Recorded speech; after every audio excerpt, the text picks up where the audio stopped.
SOLAS Chapter 5 emphasized the importance of safe navigation with Regulation 33 highlighting the health and welfare of ship and crew. An unhealthy ship marked by poor maintenance and inadequate safety measure can lead to several issues. Operational inefficiency, poor maintenance result in equipment failure and navigational errors. Increasing fuel consumption and disrupting schedules which negatively affected operational performance and safety, crew morale and well-being.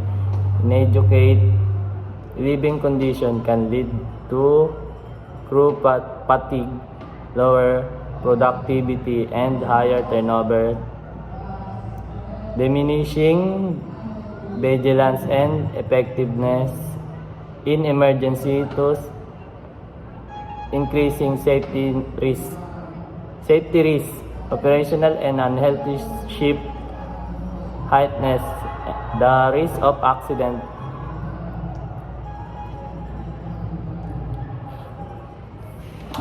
which can use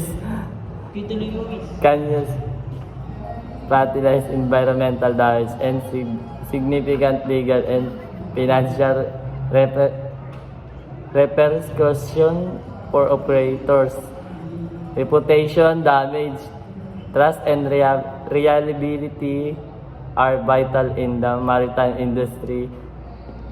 Incident related to an unhealthy ship can damage an operator's reputation, leading to loss of business and long-term consequence for future contracts, consequence for crew and customers. Ship owners are legally obligated to ensure a healthy work environment. Failure to do so can result in liability for health issues or accident impacting crew and potential leading to claim from customers due to delays or safety failure. Regulation compliance and insurance implications.